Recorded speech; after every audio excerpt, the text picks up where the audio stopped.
अपना PCS classes. आज हम बिहार पीसीएस के लिए पॉलिटी के पीवाईक्यू का थर्ड सीरीज देखेंगे। पहले पार्ट में हमने fundamental right, fundamental duties, DPSP, preamble, citizenship etcetera topics किए हुए हैं। अब पार्ट थर्ड में हम president, vice president, council of minister, attorney general, Lok Sabha और राज्यसभा टॉपिक कवर करेंगे।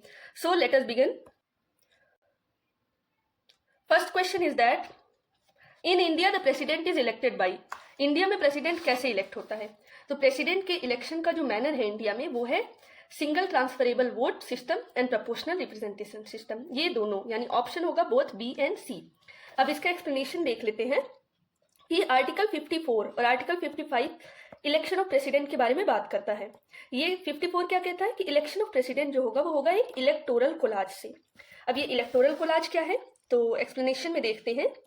इलेक्टोरल कोलाज एक बॉडी है जो कि प्रेसिडेंट का इलेक्शन करती है, जैसा कि 54 में लिखा हुआ है आर्टिकल 54 में। इसमें कौन कौन लोग रहते हैं? All the elected members of the both house of parliament. दोनों पार्लियामेंट के हाउस, चाहे वो राज्यसभा हो लोकसभा, उनके इलेक्टेड मेंबर्स, ठीक है, इलेक्टेड, क्योंकि राज्यसभा और लोकसभा में नॉमिनेटेड मेंबर भी होते हैं पर वो इलेक्टोरल कोलाज के पार्ट नहीं होते हैं। Next, all elected members of legislative assembly of the state, यानी लेजिस्लेटिव असेंबली ऑफ स्टेट के भी इलेक्टेड मेंबर, यहाँ भी नॉमिनेटेड होते हैं पर वो नहीं है। यानी कीवर्ड आपको याद रखना है इलेक्टेड मेंबर। कभी भी इलेक्टोरल कोलाज में इलेक्टेड मेंबर पार्टिसिपेट करते हैं। अब ये जो स्टेट शब्द है, स्टेट में हमारा दिल्ली भी आएगा, पुडुचेरी भी आएगा। क्यों आएगा? क्योंकि इन दोनों में भी लेजिस्लेचर है और लेजिस्लेचर है इसलिए ये पार्ट लेते हैं इलेक्शन में। Next, article 55। आर्टिकल 55 बताता है तरीका क्या है। तो तरीका है सिंगल ट्रांसफरेबल वोट, ये single transferable vote, proportional representation and secret ballot, तीन चीज। अब प्रोपोर्शनल रिप्रेजेंटेशन और सिंगल ट्रांसफरेबल वोट का क्या मतलब है?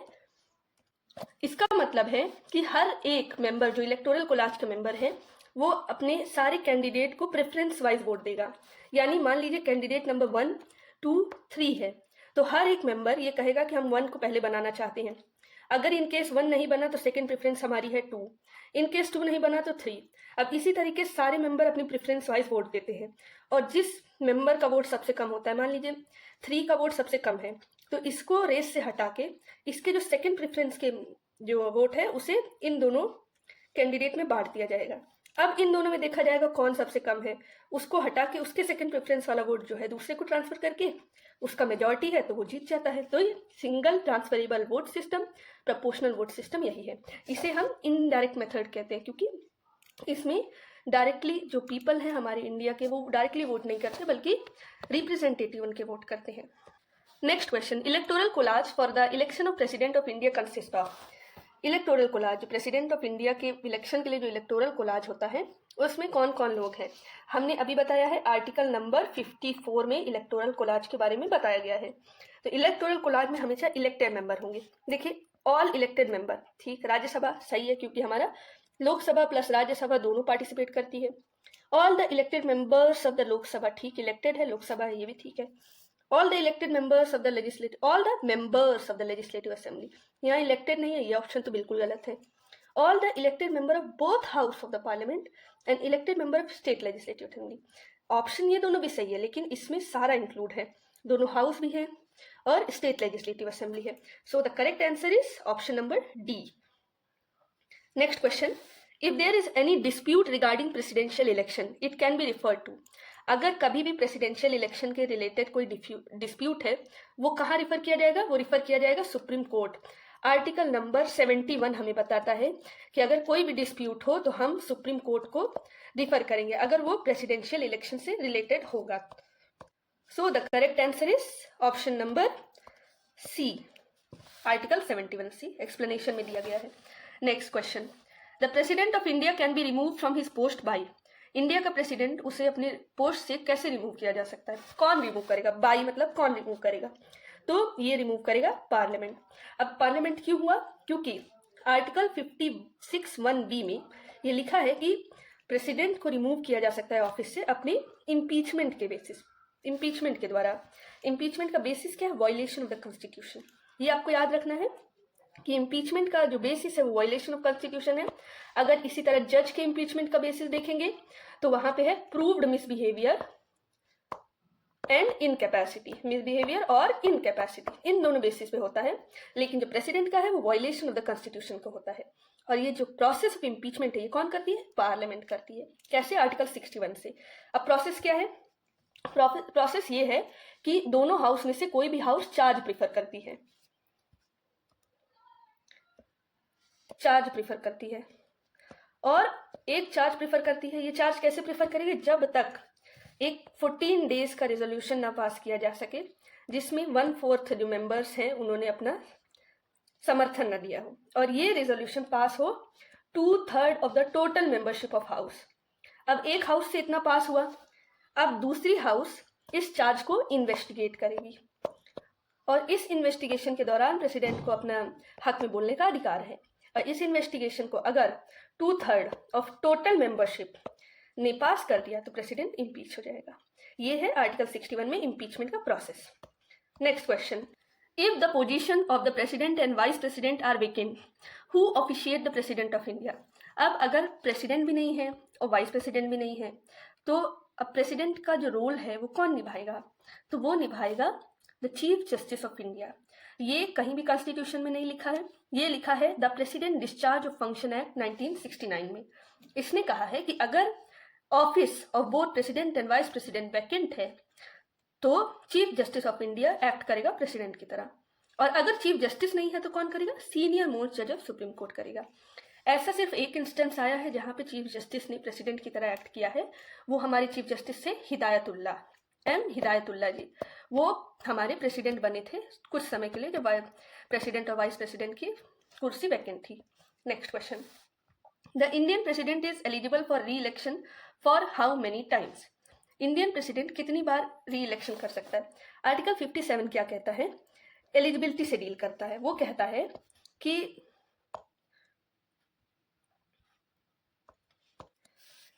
जो प्रेसिडेंट है वो कितनी बार भी इलेक्शन कर सकता है। जैसे लिखा है एलिजिबिलिटी ऑफ कंडीशन ऑफ री इलेक्शन ऑफ प्रेसिडेंट, ये कह रहा है कि जो प्रेसिडेंट है वो एलिजिबल है री इलेक्शन के लिए। इसका मतलब कोई भी ऐसा बार नहीं है कि 1 बार 2 बार 4 बार। So the correct answer is any number of time. Next question, who is the executive head of the state in India. India में एग्जीक्यूटिव हेड कौन है? अब इंडिया में हम आपको बता दें 2 तरीके के हेड हैं, एक हेड ऑफ द स्टेट और एक है head of the government. Head of the state या हेड ऑफ द एग्जीक्यूटिव कौन है? हमारे हैं president. So the correct answer is a. अब क्यों हेड ऑफ द स्टेट है और क्यों हेड ऑफ द गवर्नमेंट है? पहली बात कि जहां भी आर्टिकल 53 जैसे लिखा है यहाँ साफ साफ लिखा है कि जो भी एग्जीक्यूटिव पावर है यूनियन की shall be vested in the president, but it shall be exercise by him directly या indirectly through officer subordinate to him accordance with the constitution. इसका मतलब कि प्रेसिडेंट के अंदर सारी पावर है लेकिन वो यूज करेगा इसे कॉन्स्टिट्यूशन के अकॉर्डिंग अपने सबऑर्डिनेट ऑफिसर्स के साथ। इसका मतलब प्राइम मिनिस्टर के रिकमेंडेशन पे, एडवाइस पे। तो ये जो एग्जीक्यूटिव हेड है ये एकदम नॉमिनल हेड है, इनके नाम पे तो सब काम होता है लेकिन असली अथॉरिटी प्राइम मिनिस्टर के पास है। So he is also called a nominal head of the state. So correct answer is the president. Next question, who of the following has been vested with the executive power of central government under the constitution of India. Same question, executive power central government की किसमें vested है? President of India. He is the head of the state, he is the nominal head. Sometime इनको rubber stamp भी कहते हैं क्योंकि इनको prime minister की सारी बातें जो एडवाइजेस हैं उनको फॉलो करना होता है। Next question, president of India exercises his power. President of India कैसे एक्सरसाइज करता है अपना पावर? अब ऑप्शन क्या क्या है? आइदर डायरेक्टली और through subordinate officer to him, through minister, through prime minister, through cabinet, none of the above, more than above. अब देखा जाए तो वो प्राइम मिनिस्टर के थ्रू करता है।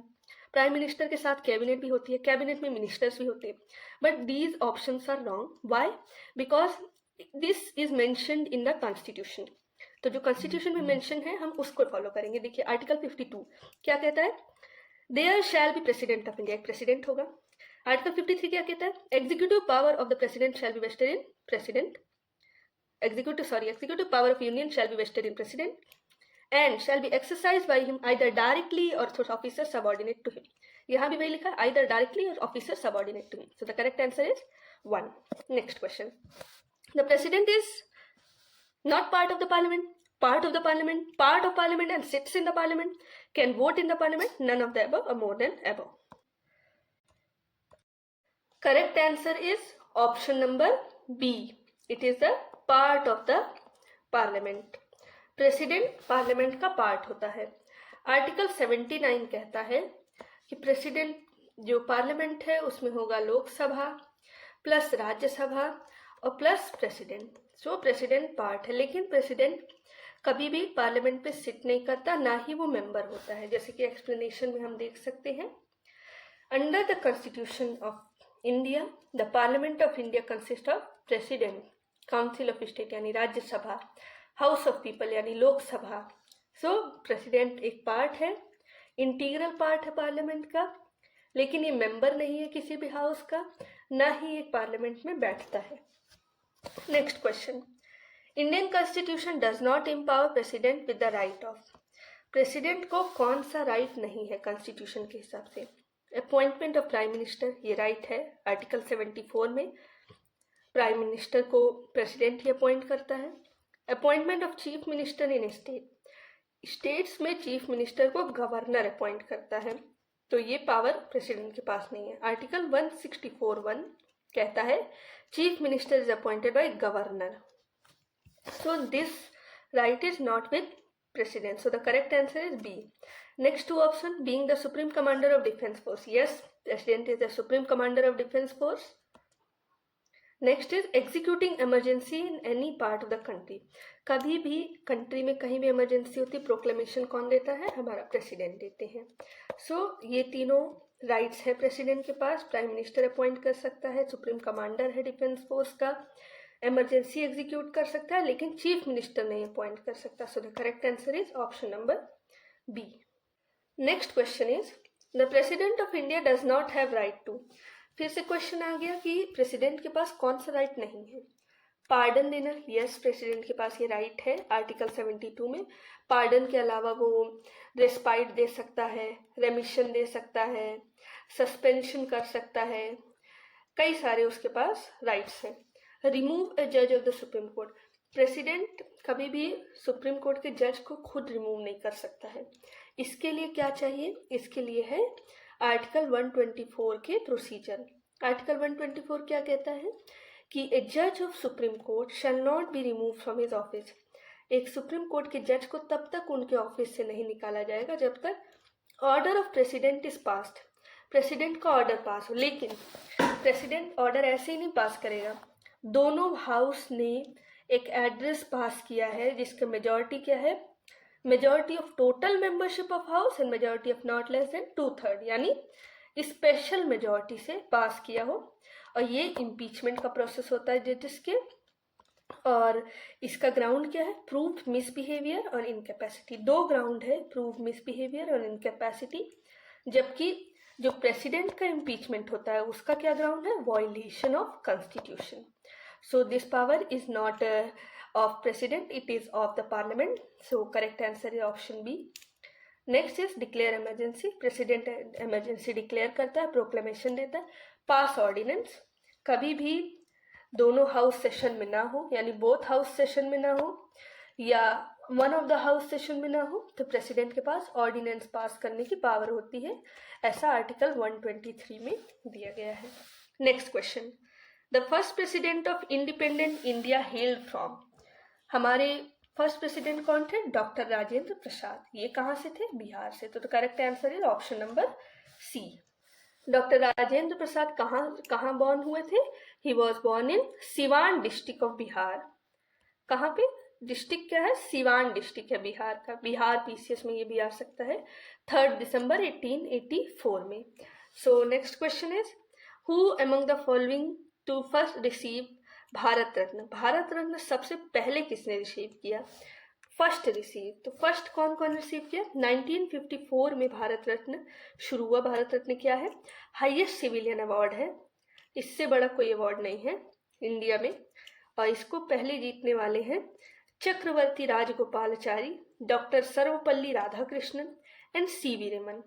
तो ये ऑप्शन कहाँ है? देखिए, राजेंद्र प्रसाद नहीं, जवाहरलाल नेहरू नहीं, लाल बहादुर शास्त्री नहीं, S Radhakrishnan Yes, S. Radhakrishnan. So the correct option is D. S. Radhakrishnan. Next, which of the following is not correct? To hold office of president, candidate should have minimum 35 years. Yes, it is correct. 35 years qualification है president की. Vice president is the chairman of Rajya Sabha. बिल्कुल सही. Article number 64 में दिया है कि vice president is the ex officio chairman of the Rajya Sabha. Vice president is appointed by president of India. Vice president को president appoint करता है. It is wrong. Vice president को मेंबर्स अपॉइंट करते हैं, जो कि उनका आर्टिकल 66 में उनके इलेक्शन के बाद भी कही गई है, जो कि प्रोपोर्शनल रिप्रेजेंटेशन सिस्टम और सिंगल ट्रांसफरेबल वोट के द्वारा इलेक्शन होता है. So the correct answer is option number C. Option number C गलत है. प्रेसिडेंट के द्वारा नहीं बल्कि पार्लियामेंट के द्वारा उनका इलेक्शन होता है. आर्टिकल 66 इसकी बात डील करता है. और last option is first president of India was doctor Rajendra Prasad. It is correct. So option number C is the correct answer. Next question.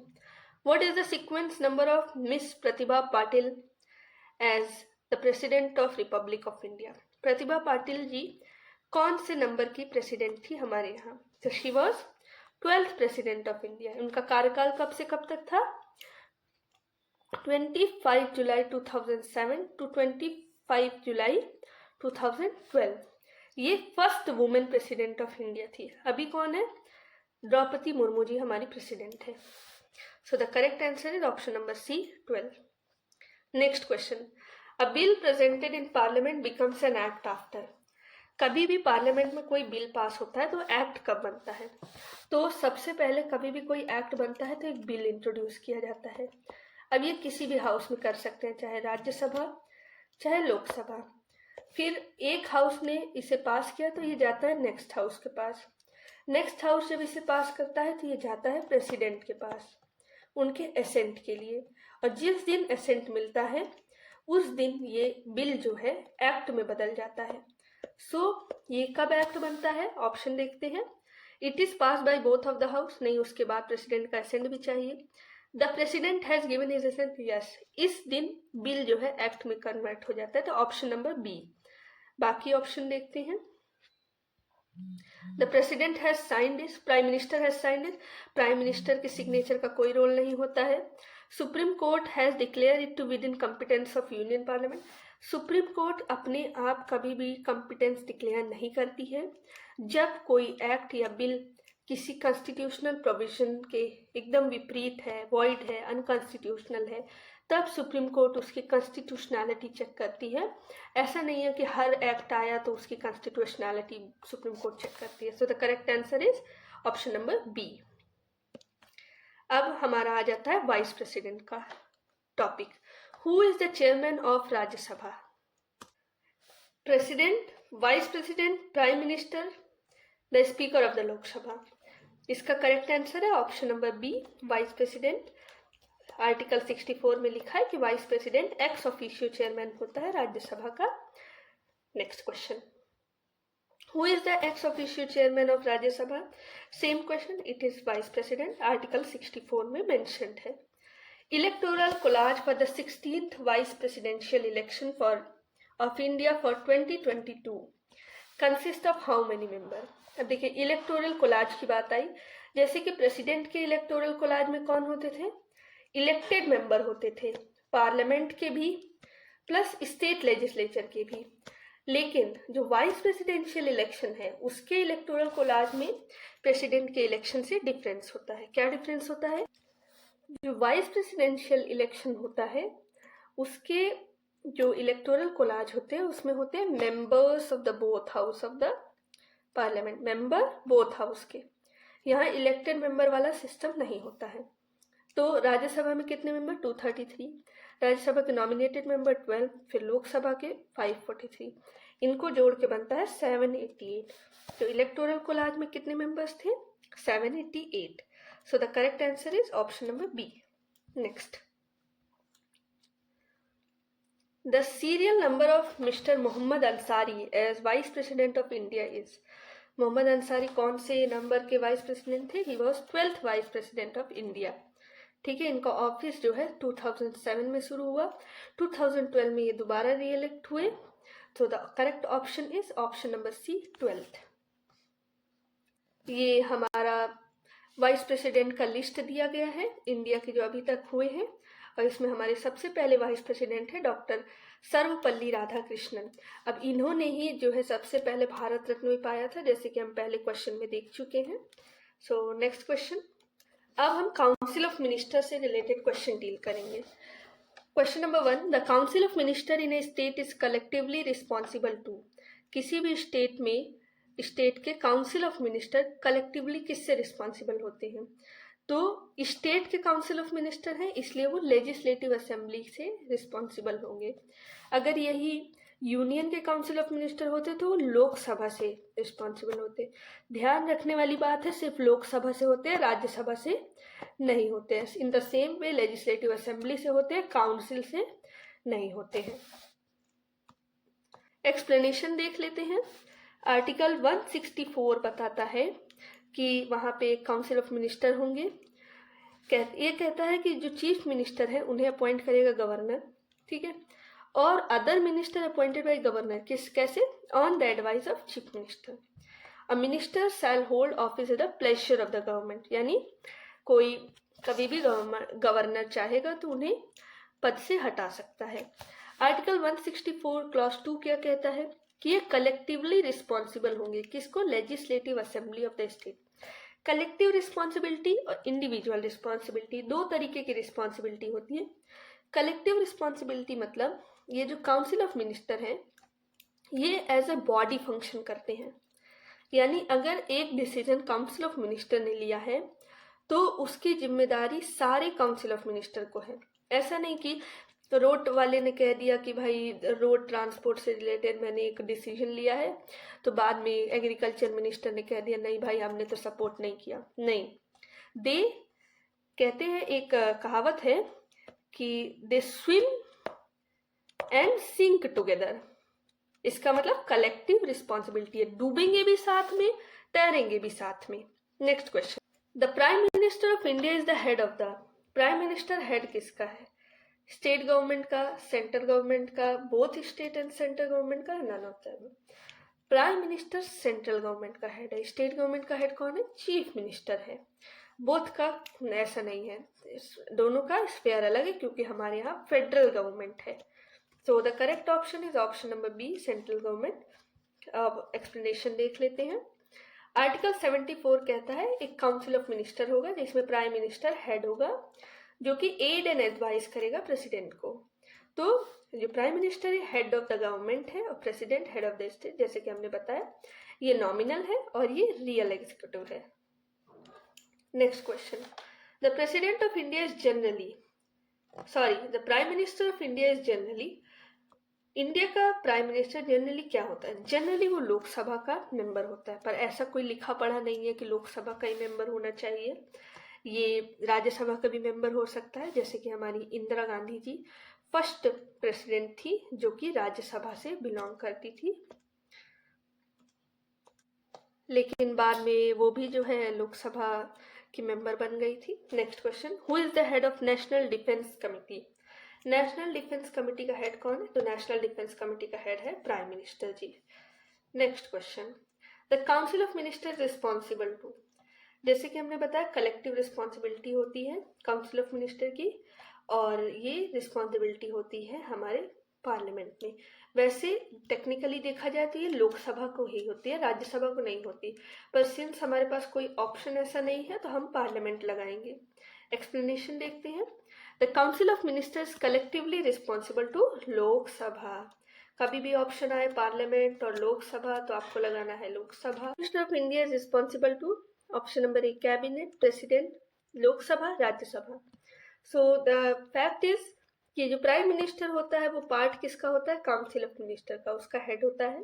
और ये काउंसिल ऑफ मिनिस्टर किसको रिस्पॉन्सिबल होते हैं? लोकसभा को। कहा दिया गया है? Article number 75, article 75 clause 3। So the correct option is option number C.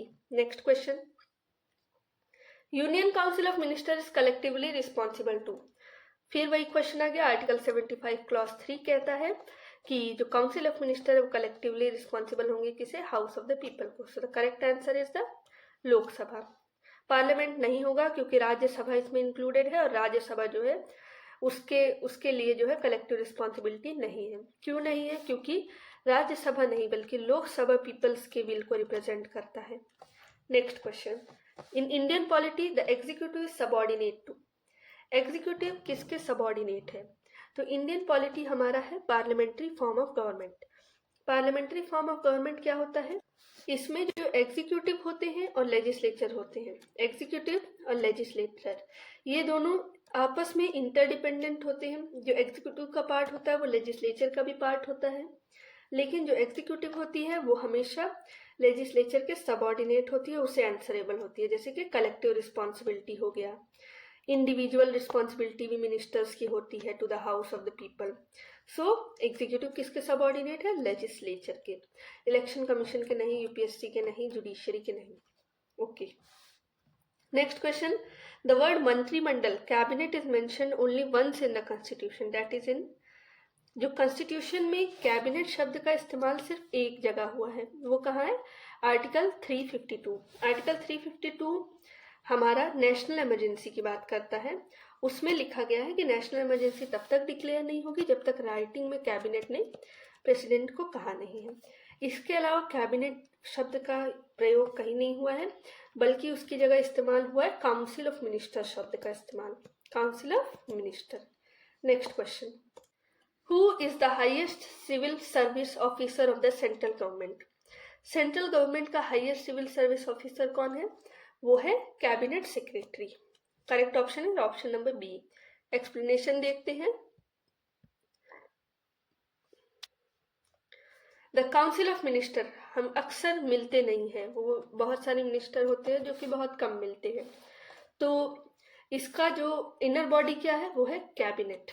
Cabinet ज्यादातर मीटिंग करती है। अब इस कैबिनेट को असिस्ट करने के लिए ये कैबिनेट सेक्रेटरीज होते हैं, यूनियन कैबिनेट सेक्रेटरीज, और ये ऑपरेट करते हैं directly under supervision of prime minister office. ठीक है, ये जो चीफ होता है cabinet secretary, ex officio chairman भी होता है सिविल सर्विसेज बोर्ड का। So the highest civil service officer of central government is cabinet secretary. Next question, which of the constitutional amendment restricted the size of council of minister to 15% of total Lok Sabha? Council of minister की size को 15% कर दिया। किस amendment ने? 15% किसका? Total membership of Lok Sabha का। ये हुआ है 91st कॉन्स्टिट्यूशनल अमेंडमेंट एक्ट 2003 से। यहाँ प्रोविजन जोड़ा गया आर्टिकल 75 क्लॉज 1A, जिसमें ये कहा गया जो काउंसिल ऑफ मिनिस्टर है 15% से ज्यादा नहीं होंगे टोटल मेंबर्स के। अब इसमें एक और इम्पॉर्टेंट अमेंडमेंट है 93rd कॉन्स्टिट्यूशनल अमेंडमेंट 2005। ये किससे रिलेटेड है? ये रिलेटेड है reservation in educational institution, socially and educationally backward classes के लिए एजुकेशनल इंस्टीट्यूशन में रिजर्वेशन की बात करता है। ये क्यों आया? ये आया एक केस के रिएक्शन में, P Inamdar versus state of Maharashtra. इस केस में कहा गया कि जो unaided minority and non minority schools हैं, कॉलेजेस हैं, उसमें रिजर्वेशन नहीं होगा। तो इस चीज को हटाने के लिए गवर्नमेंट ने 93rd कॉन्स्टिट्यूशनल अमेंडमेंट लाया और ये कहा कि चाहे वो एडेड हो, चाहे अनएडेड हो, दोनों तरह के स्कूलों में या कॉलेजेस में रिजर्वेशन होगा। सिर्फ उन्होंने माइनॉरिटी कॉलेज को एक्सेम्पशन दिया। एडेड अनएडेड क्या मतलब कि गवर्नमेंट से इनको फंड मिल रहा है, अनएडेड मतलब गवर्नमेंट से फंड नहीं मिल रहा है।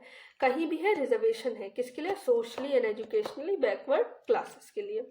ये इससे कौन सा आर्टिकल जुड़ा है? आर्टिकल नंबर 15 क्लॉज 5 ये जोड़ा गया है 93rd कॉन्स्टिट्यूशनल अमेंडमेंट से। नेक्स्ट क्वेश्चन, अब आ जाते हैं अटॉर्नी जनरल, एडवोकेट जनरल और कैट के से related question. Who advises the government of India on legal matter? Government of India को लीगल मैटर पे कौन एडवाइस करता है? ये एडवाइस करते हैं हमारे अटॉर्नी जनरल। अटॉर्नी जनरल क्या है? हाईएस्ट लॉ ऑफिसर है इंडिया के, और ये गवर्नमेंट को रिप्रेजेंट करते हैं। ठीक, अभी हमारे अटॉर्नी जनरल कौन है? आर वेंकट रमनी है, वेंकट रमना, आर वेंकट रमन हमारे अटॉर्नी जनरल है इस समय। नेक्स्ट क्वेश्चन, एक्सप्लेनेशन देख लेते हैं पहले। आर्टिकल 76 कॉन्स्टिट्यूशन का अटॉर्नी जनरल के बाद में बात करता है, जो कि गवर्नमेंट को लीगल मैटर पे एडवाइस करता है और बाकी सारे लीगल काम करता है। तो जो अटॉर्नी जनरल है वो फर्स्ट लॉ ऑफिसर है गवर्नमेंट का, और ये इनकी क्वालिफिकेशन कैसी होनी चाहिए? जज ऑफ सुप्रीम कोर्ट की तरह अपॉइंटेड होनी चाहिए। अब एक चीज और है, ये प्लेजर ऑफ प्रेसिडेंट पे काम करते हैं। ठीक है, नेक्स्ट चीज क्या है कि इन्हें हर जगह अटेंड करने, मतलब हर कोर्ट को अटेंड करने का पावर है, प्लस इन्हें लोकसभा या राज्यसभा की किसी भी मीटिंग में पार्टिसिपेट करने का पावर है, लेकिन वोट नहीं दे सकते हैं। सो अटॉर्नी जनरल के काफी सारे पावर्स है। Which officer of government of India has right to take part in proceeding even though he is not member? So ऐसा पर्सन जो मेंबर नहीं है लेकिन वो प्रोसीडिंग में पार्ट ले सकता है, ये है अटॉर्नी जनरल ऑफ इंडिया। लेकिन इसके अलावा एक और है, वाइस प्रेसिडेंट।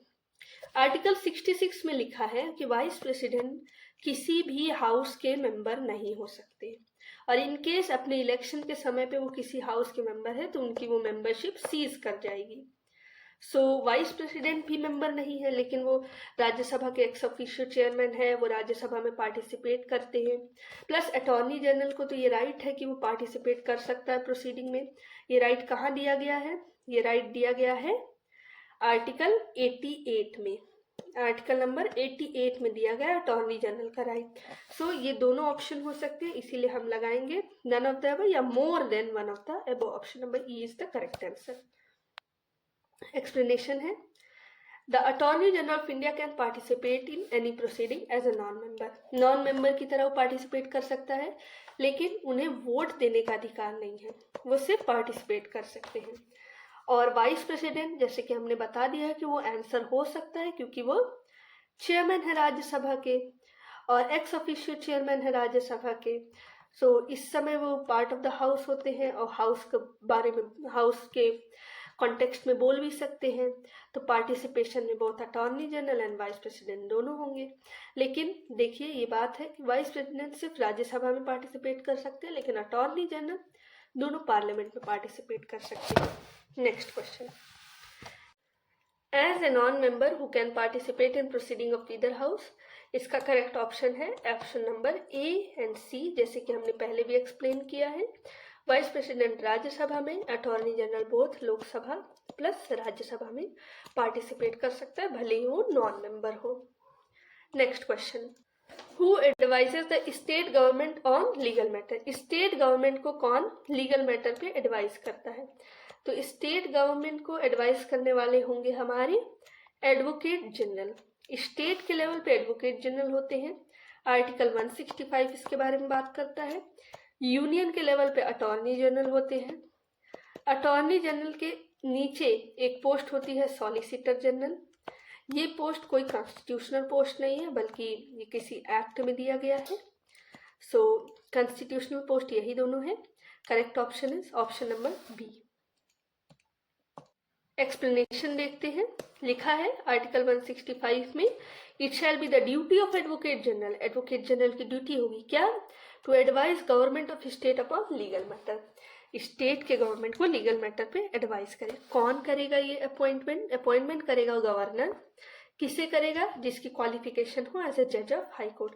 अब एडवोकेट जनरल की क्वालिफिकेशन है जज ऑफ हाई कोर्ट, लेकिन अभी यही अटॉर्नी जनरल होते तो उसका जज ऑफ सुप्रीम कोर्ट है ना। नेक्स्ट, ये प्लेजर ऑफ गवर्नमेंट के टाइम, प्लेजर ऑफ गवर्नर के दौरान ही ऑफिस होल्ड करेंगे, और ये फर्स्ट लीगल एडवाइजर है स्टेट गवर्नमेंट का। यूनियन गवर्नमेंट का first legal adviser attorney general है। Next question, parliament expenditure. Parliament expenditure is controlled by. Parliament का एक्सपेंडिचर कौन कंट्रोल करता है? बेसिकली कंट्रोल मतलब कि उसका ऑडिट अकाउंट कौन रखता है? तो वो रखता है comptroller and auditor general CAG. CAG का जो ये ऑफिस है ये बनाया गया है आर्टिकल 148 के अंदर। इसके सारे प्रोविजन हम 148 से लेकर 151 तक देख सकते हैं। और ये सारे अकाउंट रखता है सेंटर के एज वेल एज स्टेट के भी। बाकी ये जो फाइनेंस कमीशन है इसका काम है रिकमेंडेशन का।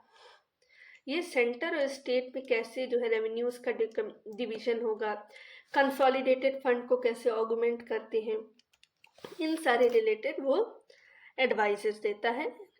So the correct answer is option number D, Compton and auditor general. इस करंट हमारे कैग कौन है? करंट हमारे कैग है GC Murmu ji, Girish Chandra Murmu ji. Next question, अब आ जाते हैं ऑर्डर ऑफ प्रेसिडेंस। पहली बात, ऑर्डर ऑफ प्रेसिडेंस क्या है? मतलब किसका पोजीशन किससे ऊपर है। ये ऑर्डर ऑफ प्रेसिडेंस एक तरीके का पोजीशन का रैंक है कि कौन पोजीशन किसका ज़्यादा है। So in Indian order of precedence who among the following come first, कौन फर्स्ट आता है?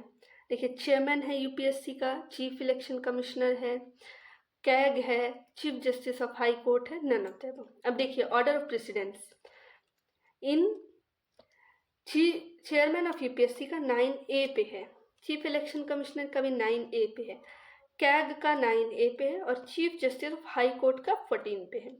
तो कौन फर्स्ट ऑर्डर ऑफ प्रेफरेंस? ये तीनों इनके मुकाबले पहले हैं। So the correct option is E, more than one of the above. अब अगर कोई पूछे कि ऑर्डर ऑफ प्रेफरेंस में सबसे शुरू के 5 बताइए, तो शुरू के 5 कौन कौन है? सबसे पहले हमारे आते हैं प्रेसिडेंट, इनका 1 है टेबल ऑफ प्रेसिडेंट्स में नंबर। देन वाइस प्रेसिडेंट, इनका नंबर 2 है। देन हमारे आते हैं प्राइम मिनिस्टर, नंबर 3। फिर आते हैं गवर्नर्स, अपने स्टेट के अंदर गवर्नर का ऑर्डर ऑफ प्रेसिडेंस है 4। फिर आते हैं फॉर्मर प्रेसिडेंट, पुराने प्रेसिडेंट, इनका नंबर है 5। इस तरीके से सारे नंबर है, जैसे चेयरमैन ऑफ यूपीएससी के 9A है, चीफ इलेक्शन कमिश्नर का 9A है। सो ये ऑर्डर ऑफ प्रेसिडेंस का टेबल है। नेक्स्ट क्वेश्चन, अब आ जाते हैं हम पार्लियामेंट पे। नंबर 1 लोकसभा। जैसे कि पार्लियामेंट हम जानते हैं, पार्लियामेंट में लोकसभा, राज्यसभा प्लस प्रेसिडेंट होते हैं। तो पहला question, Lok Sabha can be dissolved after completion of its term, before the completion of its term. तो बिफोर कब करेंगे? तो वो करेंगे प्राइम मिनिस्टर करेंगे, प्राइम मिनिस्टर के रिकमेंडेशन पे प्रेसिडेंट करेंगे। कभी भी प्रेसिडेंट का डिस्क्रिप्शन नहीं होता, ये प्राइम मिनिस्टर का रिकमेंडेशन होता है। So the correct answer is option number D, option number D. Explanation देख लेते हैं। Article 85 clause 2 clause B, Lok Sabha dissolve किया जा सकता है अपने टर्म से पहले भी, और ये कौन करता है? प्रेसिडेंट करता है on recommendation of prime minister. ठीक है, आर्टिकल 85 में ये भी बोलता है कि प्रेसिडेंट जो है समन कर सकता है, डिसॉल्व कर सकता है और प्रोरोग कर सकता है सेशन को। Next question, what is the minimum age laid down for person to seek election to Lok Sabha. Lok Sabha के लिए मिनिमम एज क्या है? लोकसभा के लिए मिनिमम एज 25 ईयर्स है। किसी को भी मेंबर बनना है तो 25 ईयर कम से कम होनी चाहिए। काउंसिल ऑफ स्टेट के लिए 30 ईयर्स है, हमारे प्रेसिडेंट के लिए 35 ईयर्स है। अगर हमें पंचायती राज इलेक्शन के लिए चाहिए तो 21 ईयर्स है। Next question, what is the minimum as for member of the parliament. Parliament के मेंबर के लिए मिनिमम एज क्या है? अब पार्लियामेंट में राज्यसभा भी आ जाते हैं, लोकसभा भी आ जाते हैं। राज्यसभा के लिए 30 ईयर्स, लोकसभा के लिए 25। अब पूछा है मिनिमम, तो मिनिमम है 25। Option number C is the correct answer. Next question, generally how many sessions are there in Lok Sabha. Generally जो सेशंस होते हैं वो 3 होते हैं। So the correct option is 3। कौन कौन से सेशन होते हैं? Number 1 budget session, budget session फरवरी टू मई जनरली होता है। फिर होता है मॉनसून सेशन, मॉनसून सेशन होता है जुलाई टू सितंबर जनरली, ऐसा कोई हार्ड एंड फास्ट रूल नहीं है। थर्ड इज विंटर सेशन, ये होता है नवंबर टू दिसंबर। Next question, in order to be chosen a member of Lok Sabha, a person must not be less than age of, यानी लोकसभा के मेंबर चुनने के लिए कम से कम कितनी एज होनी चाहिए? एज होनी चाहिए 25 ईयर्स। ठीक है, next question, a candidate of Lok Sabha loses his security amount if he does not gate.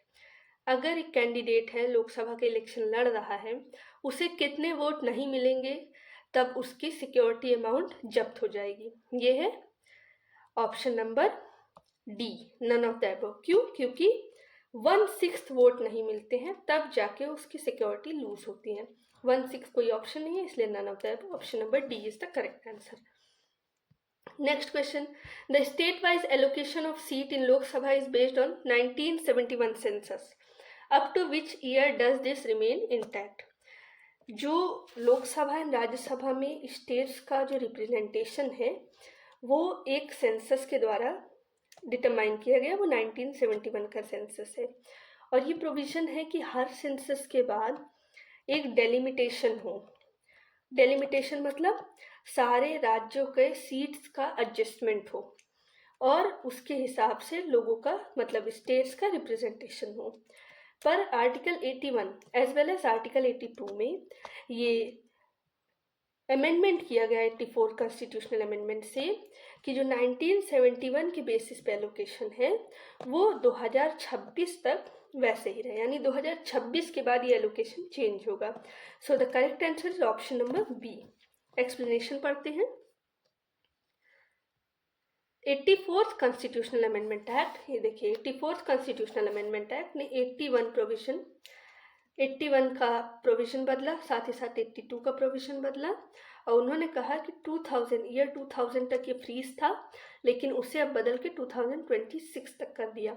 अब 2026 तक रेफरेंस क्या चलेगा? 1971 सेंसस का। Next question. Presently, the number of seat of each state in Lok Sabha is allocated on the basis of। लोक सभा में जितने भी सीट्स हैं वो किस सेंसस के आधार पे एलोकेट हो रही हैं? तो जैसे हमने ऊपर डिस्कस किया, ये एलोकेट हो रही है 1971 के सेंसस के हिसाब से। तो उसका करेक्ट आंसर है 1971। Article number 82 deals with it. Okay, next question. Who holds power to appoint the nominee from Anglo-Indian community in Lok Sabha? Anglo Indian community को अपॉइंट करने का पावर किसे है? नॉमिनीज को। पहली बात कि ये पावर है प्रेसिडेंट के पास, लेकिन 104th कॉन्स्टिट्यूशनल अमेंडमेंट आया और जो एंग्लो इंडियन को जो रिजर्वेशन था नॉमिनेशन का वो अब हटा दिया गया है। सो अब ऐसा कोई प्रोविजन नहीं है, अब एंग्लो इंडियन को कोई भी नॉमिनेशन का रिजर्वेशन नहीं है और इसीलिए ये क्वेश्चन अब आउटडेटेड हो चुका है। बल्कि आपको ये ध्यान रखना है कि 104th कॉन्स्टिट्यूशनल अमेंडमेंट से जो एंग्लो इंडियन का रिप्रेजेंटेशन है लोकसभा में उसे डन अवे कर दिया गया है, यानी अभी ऐसा रिप्रेजेंटेशन नहीं है। Next question. The fifth schedule deal with governance and protection of interest of specified group of people। किसके प्रोटेक्शन की बात करता है फिफ्थ शेड्यूल? फिफ्थ शेड्यूल हमारा बात करता है शेड्यूल्ड ट्राइब्स के बारे में। शेड्यूल्ड ट्राइब एंड जो ट्राइबल एरियाज हैं उनके प्रोटेक्शन के बारे में फिफ्थ शेड्यूल बात करता है। सो क्यों इनको स्पेशल प्रोटेक्शन मिला है? क्योंकि ये ट्राइब्स हैं, ट्राइबल में इनका डिस्टिंक्टिव कल्चर है, ये प्रिमिटिव नेचर है, इनका थोड़ा डेवलप्ड कम है, इसलिए इनको स्पेशल प्रोटेक्शन फिफ्थ शेड्यूल में दिया गया है। Next question. अब ये कौन कौन सी जगह से डील करते हैं? देखिए डील करते हैं ये सारे शेड्यूल्ड एरिया शेड्यूल्ड ट्राइब से, लेकिन किसे छोड़ के? असम, मेघालय, त्रिपुरा, मिजोरम, यानी मेरा एटीएम मतलब एम से यानी मेघालय, ए से असम, टी से त्रिपुरा, एम से मिजोरम। इन चारों को छोड़ के फिफ्थ शेड्यूल सारे स्टेट्स को डील करता है। किसी भी स्टेट में जहाँ भी शेड्यूल्ड एरिया है शेड्यूल्ड ट्राइब। अब इन चारों को क्यों नहीं डील करता? क्योंकि इन चारों के लिए स्पेशल बना है sixth schedule. Sixth schedule specially इन चारों से डील करता है। Next question. In which article of the constitution of India was provision for reservation of scheduled caste in Lok Sabha में? लोकसभा में एससी के लिए, शेड्यूल्ड कास्ट के लिए किस आर्टिकल में ये प्रोविजन दिया है? ऑप्शन देखिए, article 330, 331, next is article 332 and article 333। Correct option is article 330। अब आर्टिकल 330 क्यों है? क्योंकि आर्टिकल 330 में ये दिया गया है कि लोकसभा में रिजर्वेशन है। बाकी सारे प्रोविजन देख लेते हैं, जैसे कि आर्टिकल 330 में क्या दिया है, reservation for scheduled caste house of people in Lok Sabha में। 331 में Anglo Indian community in Lok Sabha, अब ये 104th कॉन्स्टिट्यूशनल अमेंडमेंट से हट चुका है, ध्यान रखिएगा। Article 332 scheduled caste and scheduled tribe legislative assembly of state, है ना। Next article 333 Anglo Indian representation, ये भी हट चुका है। Next the specification required for community to be declared as scheduled tribe, कोई भी कम्युनिटी शेड्यूल्ड ट्राइब कब कहलाएगी, उसके लिए कुछ कल्चरल ट्रेड्स, डिस्टिंक्टिव ट्रेड्स चाहिए, जैसे कि प्रिमिटिव ट्रेड्स, हाँ पुराना मतलब उनका जो है वे ऑफ लाइफ पुराना होता है, डिस्टिंक्टिव कल्चर, उनका कल्चर ही अलग होता है जिसे प्रिजर्व करने की बहुत ज़रूरत है। Shyness of contact with community at large, ज़्यादातर जो शेड्यूल ट्राइब है वो अभी भी मेन स्ट्रीम सोसाइटी से नहीं जुड़ पाए हैं, ये भी ऑप्शन सही है। बैकवर्डनेस एंड जियोग्राफिकल आइसोलेशन, ज़्यादातर आप शेड्यूल ट्राइब्स को देखेंगे तो they are in forest area और some backward area, not in urban area, so ये भी ऑप्शन है। तो जो स्पेसिफिकेशन है ये चारों स्पेसिफिकेशन चाहिए, सो the correct option is option number D. Next, prior to the completion of tenure, the Lok Sabha can be dissolved. अपने टेन्योर से पहले लोकसभा कैसे डिसॉल्व हो सकती है? तो जैसे कि आर्टिकल 85 में लिखा है कि लोकसभा को डिसॉल्व किया जा सकता है। कौन करता है? प्रेसिडेंट करता है। कैसे करता है? Recommendation of council of minister, president on recommendation of council of minister. कोई प्रेसिडेंट का विल नहीं है, डिस्क्रिशन नहीं है, ये रिकमेंडेशन पे काम करता है, तो option number C is correct. Explanation देख लेते हैं। आर्टिकल 85 में लिखा है कि लोकसभा अपने कंप्लीशन से पहले भी डिसॉल्व की जा सकती है और ये पावर प्रेसिडेंट, प्राइम मिनिस्टर या काउंसिल ऑफ मिनिस्टर के रिकमेंडेशन पे एक्सरसाइज करता है। Next question, session of Lok Sabha is called for at least, Lok Sabha के सेशन कम से कम कितनी बार बुलाए जाएंगे? तो आर्टिकल 85 में लिखा है कि जो प्रेसिडेंट है वो समय समय पे हाउस ऑफ पार्लियामेंट को समन करेगा, लेकिन 6 महीने नहीं बीतने चाहिए दो सेशन के लास्ट सीटिंग के बीच में। इसका मतलब 12 महीने है तो एटलीस्ट 2 तो होने ही चाहिए, इसलिए करेक्ट आंसर है ऑप्शन नंबर बी, क्योंकि 2 सेशन के बीच में 6 महीने का गैप नहीं होना चाहिए। Next question, which state send the largest number of member in Lok Sabha, Lok Sabha में सबसे ज़्यादा मेंबर कहाँ के हैं? यूपी के, उत्तर प्रदेश, इनके 80 मेंबर्स हैं, so the correct answer is Uttar Pradesh, option number D. बाकी स्टेट के देख लेते हैं। बाकी स्टेट के बिहार के 40 हैं, मध्य प्रदेश के 29, वेस्ट बंगाल के 42 हैं। So long, second question, so long as the representation in Lok Sabha is concerned, which state ranks second and third? कौन से स्टेट सेकेंड और थर्ड होते हैं अगर लोकसभा में रिप्रेजेंटेशन की बात की जाए तो? अब देखिए बिहार के कितने हैं? बिहार के हैं 40। महाराष्ट्र के कितने हैं? महाराष्ट्र के हैं 29। और बाकी स्टेट्स के देखते हैं, यहाँ ऑप्शन में एक्सप्लेनेशन में दिया गया है। उत्तर प्रदेश के 80 हैं, फिर महाराष्ट्र के 48 हैं, वेस्ट बंगाल के 42 हैं, बिहार के 40 और तमिलनाडु के 39 सीट, मध्य प्रदेश की 29 सीट। तो सेकंड और थर्ड कौन है? महाराष्ट्र एंड वेस्ट बंगाल। ऐसा कोई ऑप्शन इस क्वेश्चन में नहीं दिया है, महाराष्ट्र दिया है तो उसके साथ मध्य प्रदेश दिया है, सो ये क्वेश्चन डाउटफुल है। Next question, first general election of Lok Sabha was held in, Lok Sabha का पहला जनरल इलेक्शन कब हुआ? ये हुआ 1952 में। एक्सप्लेनेशन देखते हैं। फर्स्ट जनरल इलेक्शन लोकसभा का हुआ 25 अक्टूबर 1951 से 21 फरवरी 1952, टोटल पोस्ट 489, और ये फर्स्ट सेशन कब हुआ? 13 मई 1952 को। Next question, 9th Lok Sabha was dissolve, 9th Lok Sabha constitute हुआ 2 दिसंबर 1989 को और डिसॉल्व हुआ 13 मार्च 1991, सो the correct answer is option number A. Next question is, the election of 12th Lok Sabha of India was held in, 12th Lok Sabha का इलेक्शन कब हुआ? तो 12th लोकसभा का इलेक्शन हुआ फरवरी 1988 को, सो the correct answer option number D. Additional information, constitute हुआ 10 मार्च 1988, एक महीने बाद लगभग, और डिसॉल्व हुआ 26 अप्रैल 1999, यानी 12th लोकसभा पूरा फुल टर्म नहीं चला अपना। Next question, who is the leader of Lok Sabha? Lok Sabha का लीडर कौन है? तो आर्टिकल 75 बोलता है कि prime minister shall be appointed by president. President के द्वारा प्राइम मिनिस्टर को अपॉइंट किया जाएगा और वो head of the council of minister है, लीडर ऑफ मेजॉरिटी पार्टी है, और अगर वो लोकसभा के मेंबर नहीं हुए किसी कारण से तो वो दूसरे मिनिस्टर को अपॉइंट करेंगे, लीडर ऑफ हाउस। इसका मतलब कि जो प्राइम मिनिस्टर है वही जो है लीडर ऑफ लोकसभा है। So the correct answer is option number B, prime minister.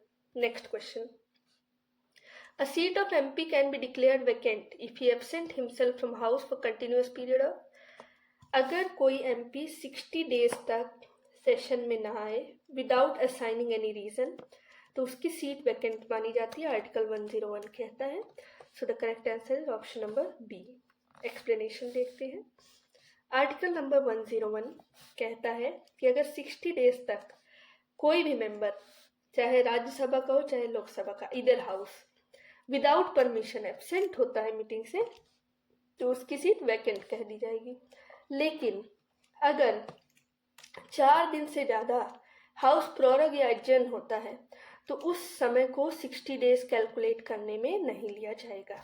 Next question, the speaker of the Lok Sabha is elected by, Lok Sabha के स्पीकर को कौन इलेक्ट करता है? लोकसभा के स्पीकर को सारे मेंबर्स सिलेक्ट करते हैं जो भी उनके लोकसभा के मेंबर्स होते हैं। So the correct answer option number C.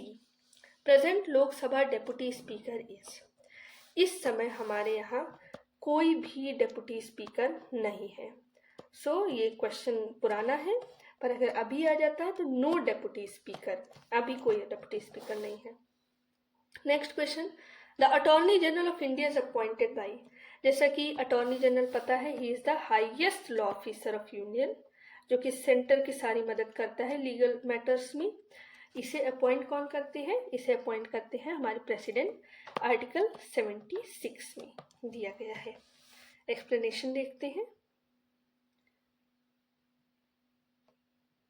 The constitution article 76 provide करता है office of attorney general, highest law officer है, प्रेसिडेंट अपॉइंट करता है, प्लेजर ऑफ प्रेसिडेंट पे काम करते हैं और इनका कोई स्पेसिफिक टेन्योर नहीं है, कभी भी हटाया जा सकता है। इसी का मतलब ही होता है pleasure of the president. Next question, अब हम आ जाते हैं राज्यसभा में। राज्यसभा कंसिस्ट ऑफ, राज्यसभा में कितने मेंबर्स हैं? तो राज्यसभा में हैं 250 मेंबर्स, जिसमें 12 मेंबर नॉमिनेटेड किए जाते हैं प्रेसिडेंट के द्वारा। So the correct answer is option number C. Article 80 बात करता है राज्यसभा के कॉन्स्टिट्यूशन के मेंबर्स की, इसमें जो 12 मेंबर हैं वो प्रेसिडेंट नॉमिनेट करते हैं और 238 मेंबर जो है स्टेट और यूनियन टेरिटरीज के होते हैं। Next question, the representation of state in council of state is based on, council of state में हर स्टेट का क्या रिप्रेजेंटेशन रहता है? वो रहता है in ratio of their population. जो अमेरिका में होता है, अमेरिका में 50 स्टेट्स हैं और हर को इक्वल रिप्रेजेंटेशन मिलता है, लेकिन अपने यहाँ ऐसा नहीं है, अपने यहाँ पॉपुलेशन के हिसाब से है। नंबर ऑफ सीट्स ये हमारे 4th शेड्यूल में बताई गई हैं कि किस राज्य का कितना सीट है राज्यसभा में। Next question, member of Rajya Sabha is elected, Rajya Sabha का जो इलेक्शन होता है, जो मेंबर्स होते हैं उनका कितना टर्म होता है? 6 year. Option number C is the correct answer. Section 83 बोलता है कि जो राज्यसभा है या काउंसिल ऑफ मिनिस्टर वो अपर हाउस जिसे कहते हैं वो परमानेंट हाउस है, यानी उसे डिसॉल्व नहीं किया जा सकता। लेकिन जो उसके मेंबर्स की जो टर्म होती है वो 6 ईयर होती है और हर 2 साल में every 2 year every second year में 1/3 मेंबर जो है रिटायर करते हैं। इस तरीके से कंटिन्यूटी बनी रहती है, एक साथ सारे रिटायर नहीं होते। टेन्योर क्या है? 6 years. Next question, Rajya Sabha is called permanent house because, Rajya Sabha को परमानेंट हाउस कहते हैं क्यों? All members are lifelong? No, ऐसा नहीं है, हर 2 साल में 1/3 मेंबर रिटायर होते हैं। It can not be dissolve, yes, Rajya Sabha can not be dissolve, article number 83 ये ऐसा कहता है। Next question, according to our constitution the Rajya Sabha, अब हमारे कॉन्स्टिट्यूशन के हिसाब से राज्यसभा क्या है, dissolve in once in 2 year नहीं, हर 2 साल में उसके मेंबर्स जो है 1/3 रिटायर होते हैं, लेकिन डिसॉल्व नहीं होता। हर 5 साल में नहीं, गलत है। हर 6 साल में नहीं, ये तो टर्म होता है मेंबर का। इज नॉट सब्जेक्ट, ये एक परमानेंट बॉडी है। Next question, right to dissolve the Rajya Sabha is vested in, Rajya Sabha को डिसॉल्व करने का राइट किस में है?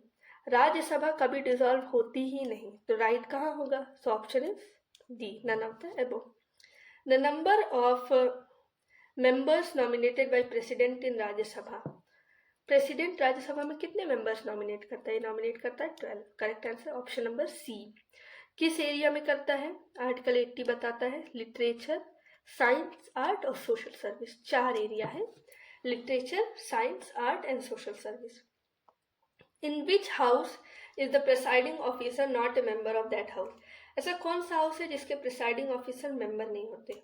राज्यसभा का प्रिसाइडिंग ऑफिसर कौन है? Vice president. वाइस प्रेसिडेंट किसी भी हाउस का मेंबर नहीं होता, सो the correct answer is option number ए।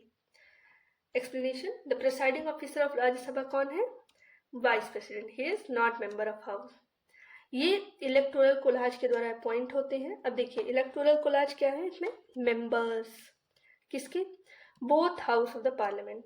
इसका मतलब प्रेसिडेंट वाले में इलेक्टेड मेंबर थे और उसमें राज्यसभा, लोकसभा और स्टेट लेजिस्लेटिव असेंबली थी, लेकिन जो वाइस प्रेसिडेंट है उसमें इलेक्टेड वाला सिस्टम नहीं है, सिर्फ मेंबर्स है, यानी इलेक्टेड प्लस नॉमिनेटेड, और उसमें स्टेट लेजिस्लेचर का कोई रोल नहीं है, इसमें सिर्फ राज्यसभा है, लोकसभा।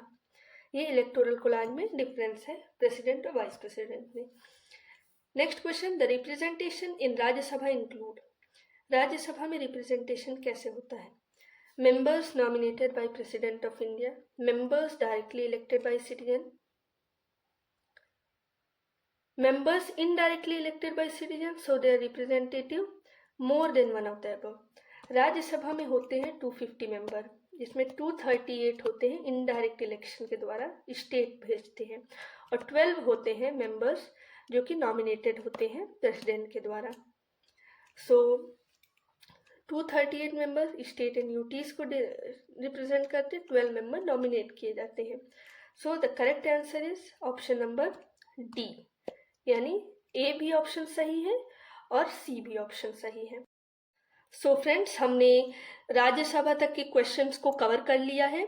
इसके पिछले पार्ट्स के डिस्क्रिप्शन में आपको लिंक्स मिल जाएंगे, और नेक्स्ट पार्ट हम लाएंगे जिसमें हम बचे हुए टॉपिक्स को करेंगे और बिहार पीसीएस में पॉलिटी के सारे क्वेश्चंस को कवर करेंगे। So be in touch. Thank you.